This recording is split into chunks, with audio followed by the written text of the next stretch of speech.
Сайн байцгаана уу киночдоо. Өнөөдөр та бүхэндээ зориулаад 2016 онд нээлттэй хийсэн цаг хугацааны урвагчид киног ярьж өгөхөөр бэлдлээ. Үүнээс өмнө манайхан амтшил брэндээ амталсан уу 8 нэр төрлийн хагас боловсруулсан бүтээгдэхүүн бүх сүлжээ дэлгүүрүүдээр яг одоо хуралдаалагдж байна. 10 минут халуун хоол таны ширээн дээр 2-3 хүний порцтой гэр бүл найз нөхдөр идэхэд тохиромжтой 8 төрлийн хагас боловсруулсан бүтээгдэхүүний сонголттой. Ажлын дараа ядарсан ч хоол хийхэд санаа зовох хэрэггүй. Хурдан амттай эрүүл бүгдийг нэг дор шийднэ.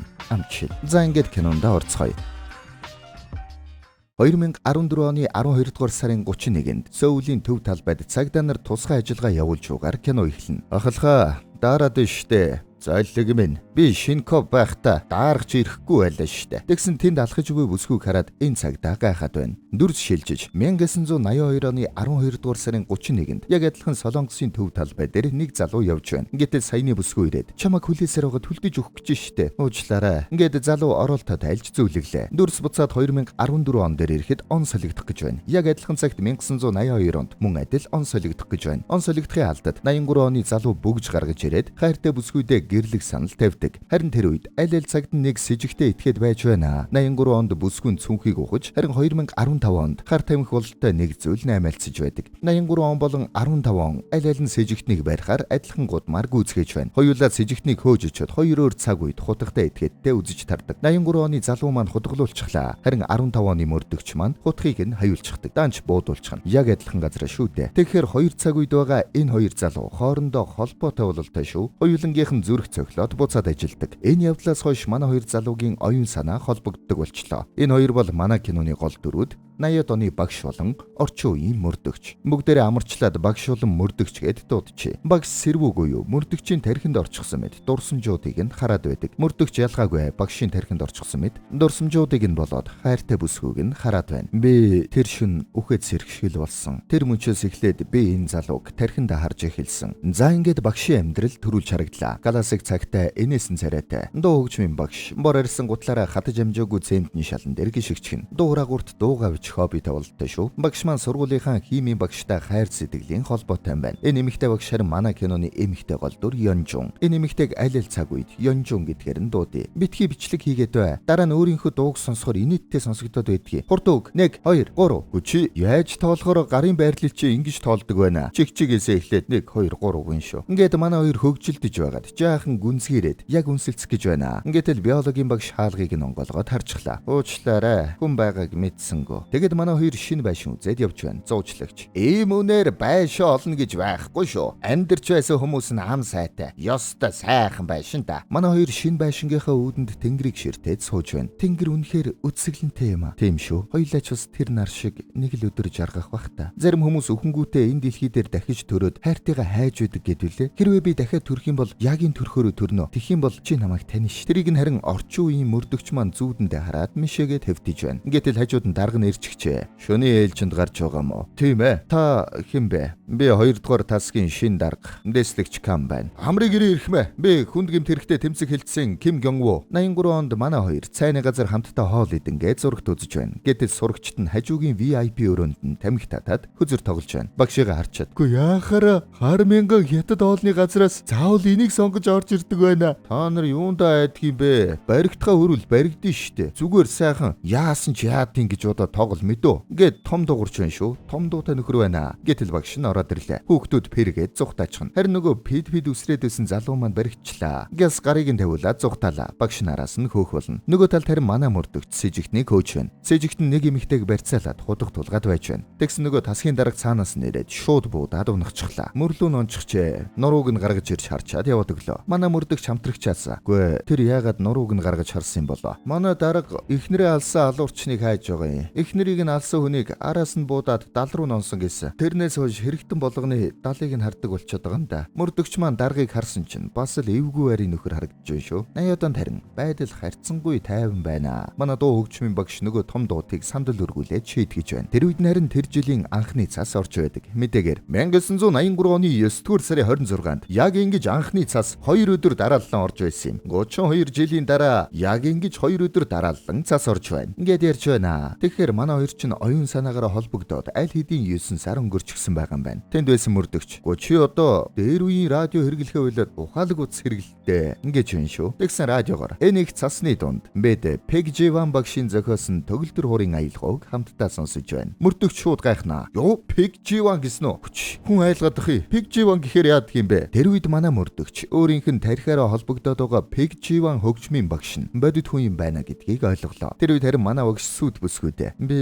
өөр залуугийн дотор орчихсон юм шиг хараад байдаг. Ямар залуугийн? Мөрдөгч залуу. Мөрдөгч манаас хамтрагчтай хэн нэгний дотор орчихсон мэт байдаг гэдгээ хэлж байна. Багш хамгийн гайхалтай нь зүүч шиг биш. Яг бодит юм шиг харагддаг. Гэхдээ бүр тэр хүн 2015 онд амьдардаг. Болж үзээ. Гү үнэн штэ. Тэрүүгээр манай Ёнжун багшийн ангийн хүүхдүүд ороод ирлээ. Ёнжун харин манай багшийг явуулаад ирээдүйд байдаг залуугийнхаа талаар ярьж өгөөч гэд яриуллаа. Оюутнууд хөөх тийм үү багшаа. Таны харсан ирээдүйд нисдэг машин байна уу? Мэдэхгүй. Гэхдээ тэд нэг жижигхэн юм байнга авч явдаг. Түүнийг смартфон гэж нэрлэдэг. Тэрэн дээр нь камер, тооны машин. Бүр юу байдаг гэж битгий цочоор зурагт байж байдгийг. Худлаа яриад бай. Тийм байх боломжгүй штэ. Манай багш итгүүлэх гээд. Худлаа гэх юм бол 2015 оны 9-р сарын 26-27-нд 2 өдөр дарааллаад цосорно. 32 жилийн цаатахыг бид нар яаж харах юм бэ? Ингээд итгэсэнгүй. Манай мөрдөгч харин нөгөө эмэгтэй хүн барьцаалсан хэргийн камерыг үзэж байна. Тэрүүгээр явж буй бүсгүйг харсан чинь тэр нь манай Ёнжун багш дүрээрээ явж байдаг шүү. Энэ эмэгтэй би зүүдэндээ хардаг эмэгтэй мөн байна. Тэгэд хэдэн цагийн үед тэрүүгээр явдгийг нь олж харна. Оройн шууд тэнд очиод хүлээж байна. Ёнжун яг л тэрүүгээр явж байна. Мөрдөгч араас нь жаахан дагнаа. Ёнжун сэжиг авчихлаа. Мөрдөгч дагж байгаад нэг хүнтэй мөргөлчихдөг. Тэгэд араас нь явж байгаад алдчихлаа. Яг хайч чүүгээд бодоод зогсож байсан чинь араас нь бүсгүй гарч ирээд. Чи мо гаж тонто. Туслаарай. Ингиж айна гэж бодсон уу? Чи намайг эмэгтэй болохоор ингиж айлгаж байгаа дээрлэхнэ гэж бодсон уу? Гэснээ зодох гээд байна шүү. Эвгүй гараа байна. Тийм биш ээ. Би чамайг би зүүдэндээ харддаг. Йоо, мо гаж тонт би чамайг зүгээр гаж тонт юм болов уу гэж бодсон чинь бүр амар гаж тонт байсан ба шүү. Ингээд гүвж гарлаа. Тэр үед нь цаанаас нь баахан хүмүүс ирээд мөрдөгчийг бариад авна. Чи эмэгтэй хүнийг яаж байна? Гүү. Би цагдаа. Би зүүн халаас нь тэмдэг байгаа. Гаргаад үз. Байхгүй л шүү. Байхгүй? Өө хөөрхий. Тэгээд шууд цагдаагийн газар хүрээд ирлээ. Мөрдөгчөө, энэ танад ажилтгүү. Ингэсэн чи тийм бололтой. Энэ нөгөө миний зүүдэндээ хардаг хүүхэн. Нөгөө зүүдний хадагтай. Ингэсэн чи тэндээс цагдаа нар нэг хулгайчиг барьчихсан. Ой, төрөвч чи энэ хулгайчд байна штэ. Яаж яваад энэ хүнд алдчихдгийг. Гэсэн чи нөгөө зөрөгтөө мөргөд байсан залуу төрөвчийг нь авчихсан байж. Нөгөөдөл жижигэрлээ. Мөрдөгч гинэ. Тэр үед нь тасгийн дарга ирээд. Юу болоод байна? Би нөгөө миний зүүдэндээ бишээ. Уучлаарай. Би алдаа гаргалаа. Тэгээд жоохон хөвгөлтэй юм боллоо гэд бөөндөө хоол идцгэн. Манай 2015 оны Ёнжу бол 80-ад оны Ёнжутай яг адилхан сэргэлэн юм байна. За, танилцаад нэг тулгыг ингэснэ. Миний гарч хилээд байна хөөе. Ингээд дарамтлж байна шүү. Чи нэрэн Сёкун ахлах сургуульд багшилдаггүй мө? Гэсэн чи бичиг баримтаа үзүүлж байна. Мисуна ахлах сургууль гэж байна шүү. Тэр үед нь Ёнжу тоолсон чинь яг зүүдэнд нь байдаг 80-ад оны Ёнжу шиг тоолж байдаг. Тоолох нь хүртэл адилхан юм байна. Чи над руу харж ухаанаа алдснаас болоод төрөвчөө хулгаад алдсан биз дээ. Тийм үү? Маргааш нь Ёнжу сургууль дээрээ явж байна. Тэгээд хичээлээ эрхлэгчээс Сёжун ахлах сургууль гэж та мэдхүү гэсэн чи их нухалцтай болоод ирлээ. Чихэнд нь ойртож байгаад. Багш та энэ нэрийг хаанаас сонсов? Би зүгээр манай сургуулийг өмнө нь Сёжун ахлах сургууль гэдэг байсан юм. 80-ад онд болсон харамсалтай үйл явдлаас болоод бид нэрээ сольсон юм. Гэж юм шүү дээ. Ёнжу гялсгүйгээд тэрүүгээр архив харах гэж байна. Замд нь харин манай 80-ад оны багшийн гიშгэж байсан мөрөн харагдаж байдаг. Ёнжу архиваас 80-ад оны өөрийгөө хардаг. Энэ үнэн байж. Тэгээд шууд мөрдөгчтэй уулзаад үзүүлнэ. Үнэн байж. Яг адилхан юм байна. Яаж ийм байж болох юм бэ? 83 онд яг над шиг харагддаг бүсгүй. Яагаад юм бол? Тэгэхээр 83 онд амьдарч байсан энэ бүсгүй бол миний зүүдэндээ хардаг бүсгүй. Яг чам шиг харагддаг. Тэр одоо хаана амьдардаг юм бол? Чиний сониутсан хөдөлж байна уу? Тийм ээ. Би ч бас. Тэгэхээр миний зүүдэнд ороод байгаа тэр бүсгүй. Би эх 7 хоногийн хагас сайны 3 цагт л олох юм байна да. Чи эмэгтэй хүний талаар нэг юм мэддгүй юм байна, тийм үү? Энд чи одоо хөгшөө авгаа байдгийг байгаа үсттэй. Орчин үеийн Ёнжу маань жааха хартаад байна уу да. Оройн манай мөрдөгч ийм юм хараад байгаа шалтгаан нь юу юм бол гэд гайхдаг. Тэгээд 80-ад оны сонин дээр гарч байгаа мэдээллүүдийг олж үзнэ. Юу? Манай үндэсний шигшээваг урагвайг 2-1-ээр хоцсон гэж байна штэ. Тэр үед харин тасгийн дарга нэрээд энэ хэрэгүүдийг ялгаж ангилаад архивт хийгээсэн даалгавар өглөө. Нэгэд үтсэн чи харин манай 80-ад оны Ёнжу байж байна. 1983 онд алуулчихсан юм байна. Үүнийг нь харин манай 80-ад оны багш зүүдэндээ харж байдаг. Алсан хүн нь харин мөрийтэй тоглоомч нөхөр байна. 83 онд Ёнжу багшийн сургуультай жижүүр хийгээд явж байна. Хоёр давхарт нэг охин дуурхаар нь яваад очтол ангийн сурагч нь хөлөө шилэн зүсчихсэн сууж байдаг. Багшаа би номоо авах гээд ирсэн чинь хаалга онкорхой байж байсан. Тэгэд энэ шил хагарчихсан байсан гэж байна шүү. Тэгсэн цаана нэг нөхөр байж байна. Маргааш нь манай өвгс санд руу орж ирээд орой ажил тараад юу хийх юм? Нууц. Юу нууц вэ? Хормын даашин завьсан. Би хамт явъя. Үгүй ээ. Болзац залуу хормын өмнө сүйт өсгүүгээ даашинцтай нь харж болдоггүй юм. Гэт тоосонгүй. Манай хүн харин өнөө орой өхөн гэдгийг нь мэдээд байгаа шүү дээ. Тэгээд бодож байгаад мөрийтэй тоглоомч нь түүнийг алсан гэсэн мэдээллийг сандаг. Шууд гүүгээд мөрийтэй тоглоомын газар хүрээд ирлээ. Янжу харин даашин завьж байна. Манай өвг ширээд Кан Хён Чул гэж энд байна уу? Ингэсэн чи нэг хүн гараад зугтаж байна. Шууд араас нь хөөлөө. Би Монгийг чинь эрх сард өгчихнө. Хөөрхий буруу ойлгочихж. Тийм биш ээ. Кан Хён Чул хүлээ. Ингээд хөөж байх. Нөгөөх нь зугтаж байхдаа манай Ёнжуг мөргөд унгачхан. Тэгээд цүнхийг нь хартал баахан мөнгө байж байна шүү. Араас нь сэжигтэй хараад үлдлээ. Ёнжу нийтийн ойлд ороод хувцас янзалж байна. Манай өвгч тэрүүгээр нөгөө үнийг хайгаад гүйж байтал Кан Хён Чул гарын цус болчихсон. Ёнжугийн цүнхийг барьчихсан нийтийн ойлоос гараад ирлээ. Багс зөрөөд ортол Ёнжу өгчихжээ. Мөрдөгч маань харин хар дараад сэрлээ. Сургууль даяараа уйга шүү болдог. Манай багш харин хамгийн их гунигэлж байна. Нөгөө талд мөрдөгч 2015 оны Ёнжу дээрээд тэр алуулчихсан юм байна. 1983 онд амир өгцсөн байна. Удалгүй нөгөө мөрийтэй тоглоомчин цагдаад баригдлаа. Манай багш очоод чи яагаад түүнийг алчихсан юм? Яагаад гэхэд би алаагүй гэж байна шүү. Тэнд харин түүний хүн ирж байна. Хүн гэтэл нөгөө манай багшийн гарын шав том дууд байж таардаг. Багш дээр ирээд багшаа би Ёнжу багшийн үхэлд харамсаж байна. Гэхдээ манай аав ингэсэн гэдэгт би итгэхгүй байна. Тэр ингэх хүн биш гэж байна шүү. Манай Ёнжу ажил дээр ирсэн чинь нэг ширүүн багш хүүхдүүдийг сургууль дээр тамхи татсан гэд гөвж өгч байна. Гал тавьчихвал яах болж байна? Яагаад ингэж амар зодоод байгаа юм бэ? Гэтэл багшаа манай сургуулийн хуучин зааланд гал гарч байсныг та мэдхүү гэж байна шүү. Мөрдөгч ирээд Ёнжуд зааланд юу болсон талаар мэдээллийг өгдөг. 83 оны 10 дугаар сарын 18-нд биеийн тамирын зааланд гал гарч 49 сурагч өгсөн гэж байна. Тэгээд хамтдаа сургуулийн архивыг харсан чинь тэнд өгсөн сурагч хүүхдүүд бүгд манай Ёнжу багшийн ангийнхан байдаг. Яагаад Ёнжу багшийн ангийн хүүхдүүд байгаа юм болоо? Яагаад гэвэл гал болон Ёнжу багшийн үхэл хоорондоо холбоотой. Алуурчин нэг гэж бодож байна. Ингээгүй тарин тасгийн дарга нь ард нь ажиглаад зогсож байдаг. Дуу хураагуур гаргаж ирээд сонссон чинь Ёнжу багш болон хүүхдүүд өгсөн гэдгийг би зүү дээрээ дамжуулж мэдсэн. Гэтэл тэр бүхэн бодитоор болсон гэж байна шүү. Манай 80-аад оны багшийн дуу хураагуур цагдаагийн даргад явж байх юм. Ямар учиртай бол манай мөрдөгч хэргийн материалтай танилцлаа. Тэгсэн багшийн аллагаас гадна ангийнхан сурагч охин 10 сарын 12-нд яг адилхан аргаар алуулсан байдаг. Тэнд бас алуулсан хүмүүсийн мэдээллийг нь хартал бүгдийг нь нэг аргаар хөнөөжгөж. Ингээхдээ гол сэжигтэн болох нөгөө мөрийтэй тоглоомчин аль хэдийн баригдчихад байхад шүү дээ. Зааланд гал гарч сурагчид өгсөн хэргийн газраас газын маск олдсон байна. Мөрдөгч энэ бүхнийг сонингоос хараад байж байхад багш тэрийг 80-аад оноос бас хараад байж байдаг. Тэгээд шууд нөгөө мөрийтэй тоглоомчин дээр очино. Таныг түүнийг алаагүйг би мэднэ. Юу болсныг хэлээч гэж байна шүү. Сэжигтэн би түүнийг алаагүй. Гэхдээ хинч надад итгэхгүй байна. Би 0-д ороод байж байхад нэг бодис чим шиг нэг сони үнээр гараад байсан. Гэтэлгэний тэр бүсгүй гараад ирсэн. Би айгаад зугтахтаа 0-ийн хаалганы цаана нэг сонин хар маск шиг юм харсан. Би харин түүний цүнхийг автгэл буруутсан. Тэгээд орох үед нь багш түүнийг шоронгийн зодоонд оролцсноос олж алуулсан гэсэн мэдээлэл байсныг санаад шоронгийн зодооноос хол яваарай гэж загчаад явлаа. Тэгээд багш тэгэхээр энэ бүхэн үнэн бол өнөөдөр зааланд гал гарна. Ингээд гал унтраагуур бариад бэлтгэлтэй очдөг. За гаюун болохоос өмнө манайхан нэг сайхан subscribe давлгаа явуучих. Саба дараад манай 1 сая царайлгуудын тоонд илсээрэй. Саба дарсан манай царайлгууд бол харин лайка дараарай. Энд Ёнжуг алсан хүн ирэх болно. Тэгээд би түүнийг барьж авна. Ингэж байна шүү. Тэгсэн яг тийм боллоо. Хүүхдүүдийг байж байхад нь хорт хийгээр утаж байна. Хүүхдүүд ухаан балартаж тэнхээ алдах үед тэнд нэг юм дэлбрээд гал гарчихлаа. Хүүхдүүд зүхтах гэсэн чинь хаалгыг нь цоож илчихжээ. Манай багш харин гаднаас ирээд хаалгыг нь эвдээд онгойлгочихлоо. Явж ороод хүүхдүүдийг нэг нэгээр нь гаргана. Цаанаас нь багш нар ирж бас хүүхдүүдийг гаргалаа. Нэг ч хүүхдийн аим эрсдэлгүйгээр галыг унтрааж чаддаг. Тэр үед нь харин мөрдөгч заалыг гаднаас нь харж байтал нүдэн дээр нь өөрчлөгддөг. Чи зогсож чадлаа. Тэгэхээр одоо манай хоёр бие биентэйгээ бүр ярьдаг болцсон байж. Багш тэндээс би маскыг нь олсон ч алуурчныг барьж чадсангүй гэд дууга бичиж үлдээж байна. Тэгснэ мөрдөгчийг эрүүлгээд бүгжөө тайлаад тэнд байсан цагны ард зүгээд үлдээдэг. Мөрдөгч харин тэрийг нь хараад цагны арыг уудалж бүгжийг нь авлаа. Мөрдөгч маань нэг л баяртай байна. Бүгж авсан болохоор тэрийг 2010 15 онд амьдарч байгаа Ёнжуд өгье гэж бодсон уу яасан шууд залгаж байна. Бэкчиван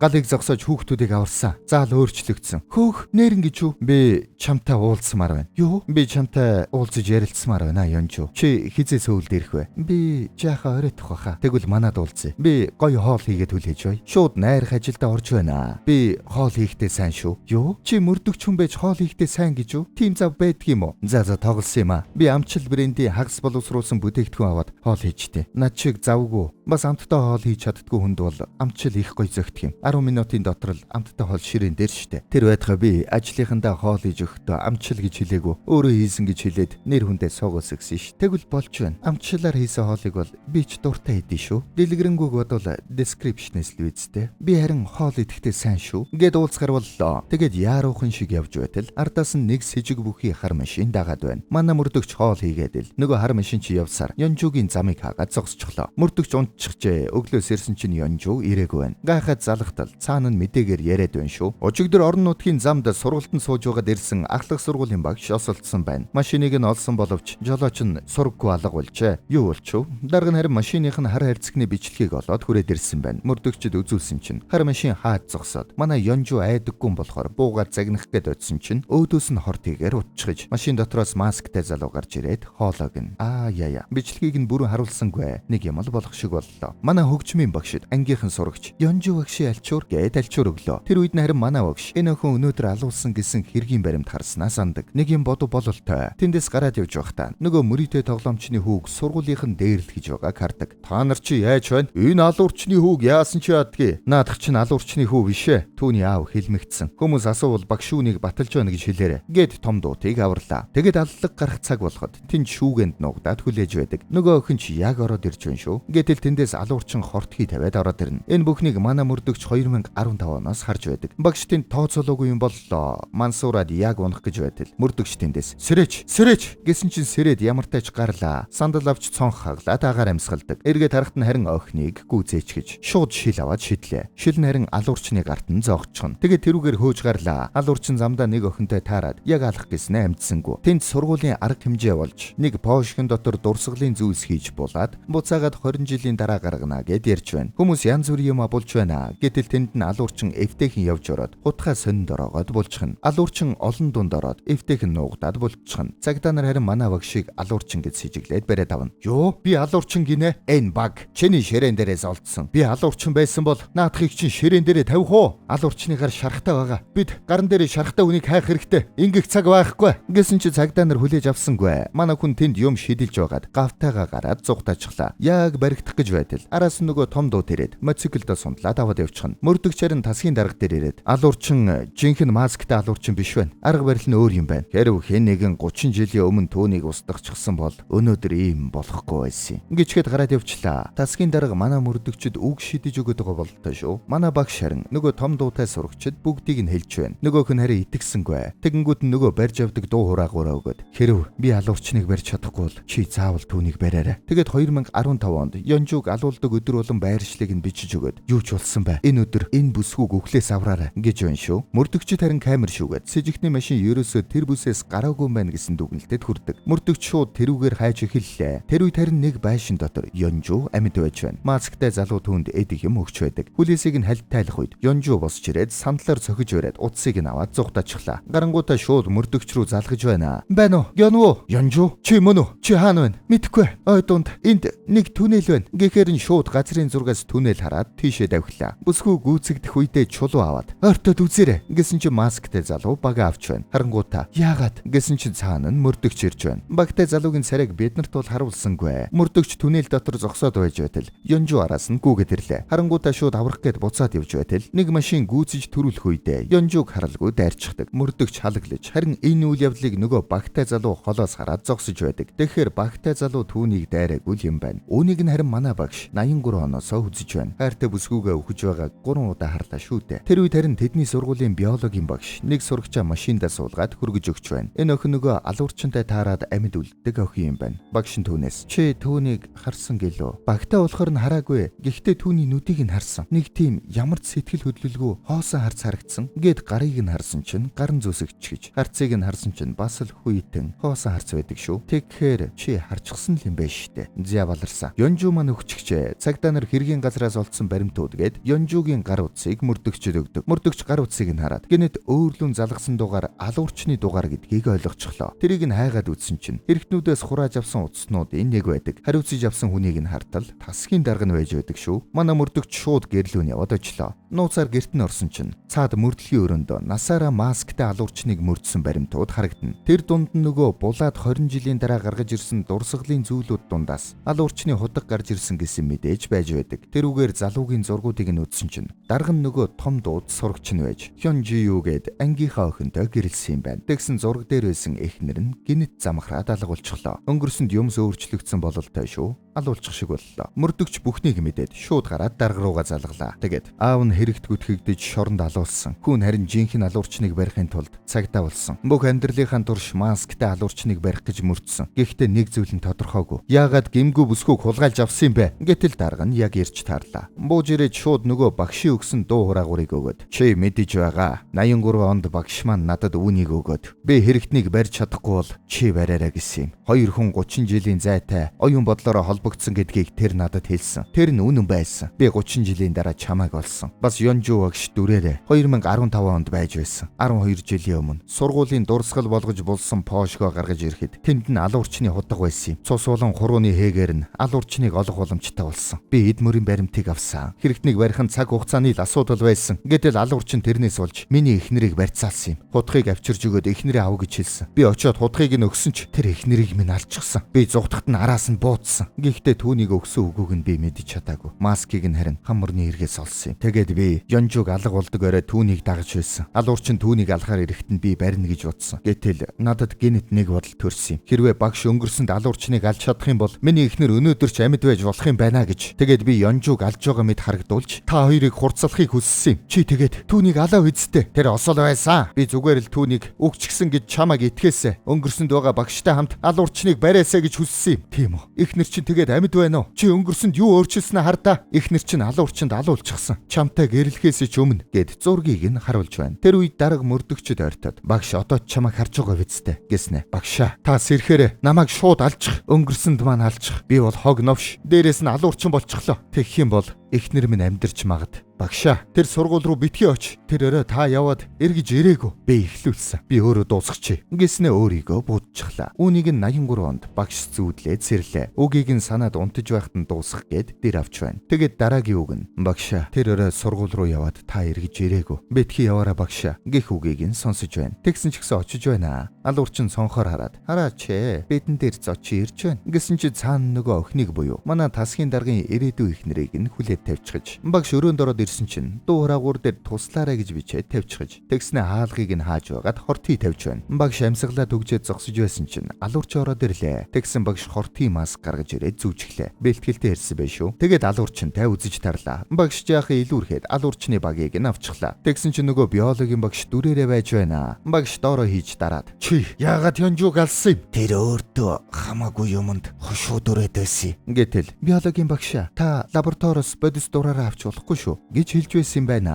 Өөрийг нь мэдчихлээ гэж бодоод дуусгачихж. Тэгвэл чи зааланд яагаад гал тавьсан юм? Нэг сурагч намайг бодис хулгайлж байгааг мэдчихсэн. Гэхдээ би хэн гэдгийг нь хараагүй болохоор бүгдийг нь устгахыг гэж бодсон. Намайг мэдсэн хүн бүрийг би дуусгаж байгаа. Чамайг ч гэсэн. Гэт хутгаа аваад яг дүрх гэж байна. Багш гарыг нь бариад авлаа. Байрлалаа солиод алуурчин яг багшийг алах гэж байтал манай залуу тасгийн дарга ороод ирлээ. Багшигаа шууд л аварлаа. Манай хүн алуурчныг түлхээд цонхоор унагчихна. Тэгээд явж нөгөө хүлүүлсэн байгаа охиныг аваад гуруулаа гарах гэсэн чинь алуурчин босоод ирчихсэн байна. Манай багшийг дүрчихлээ. Тэгээд том дуудтай үзэж байтал багш тэндээс бодис аваад нүүрлүн шидчихдэг. Алуурчин нүүрэн түлэгдээд гараад үүчихлээ. Багш араас нь дээвэр рүү гараад иртэл тэнд отож байсан юм байна. Манай хүнийг цохоод унгачихлаа. Тэгээд баахан гөвж гарлаа. Гэтэл манай багш гэнт сургуулийн барилга дээр аянг буужээ гих сонины мэдээ уншиж байснаа сандаг. Цагаа хартал цаг нь яг болж байна. Шууд хөлнөөс нь барьж байгаад гарандаа байсан гаваараа гавлчихна. Тэгснээ шууд газар дуулагч руу чирж явж очиод газар дуулагчтай гавлж орхиод өөрөө холдож амжилгүй цогүлчихлаа. Алуурчин тэр дороо амиргдана. Манай багш харин амьд байна. Том дууд ирэхэд багш "Кан Сэмбү энэ бол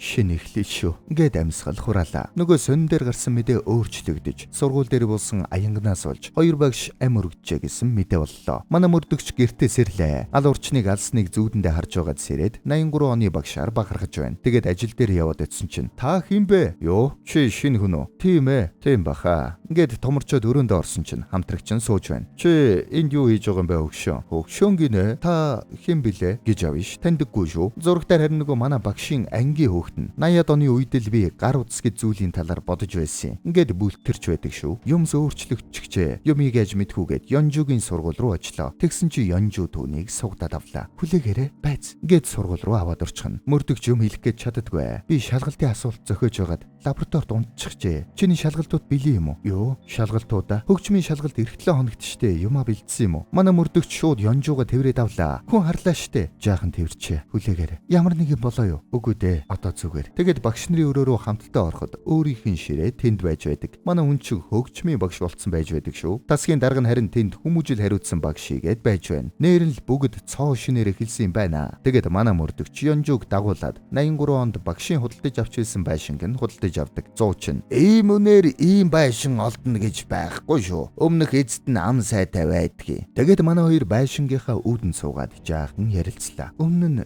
яагаад чим энэ бүхэн болж исэн юм шиг санагтаад байх юм. Хүн дахин төрөөд заяаны хантайгаа дахин учирдаг гэж яриад байдیں۔ Хэрвээ би дахин төрвөл яг энэ царайтайгаа төрнө. Тэгвэл чи намайг олж чадна ш. Гэтэл мөрдөгч тэнд багшийн хэлж байсан үгийг боддог. Чи тэгвэл дахин төрөхдөө хаанч хизээж төрсөн бай. Би чамайг заавал олох болно. Тэр үгийг нь мөрдөгч маань давтаж хэлнэ. Чи тэгвэл дахин төрөхдөө хаанч хизээж төрсөн бай. Би чамайг заавал олох болно. Гэт нөгөө цагнаас авсан бөгжөө Ёнжуд өглөө. Надтай гэрлээч. Энэ түрээд кино маань дуслаа. Киночд байлаа.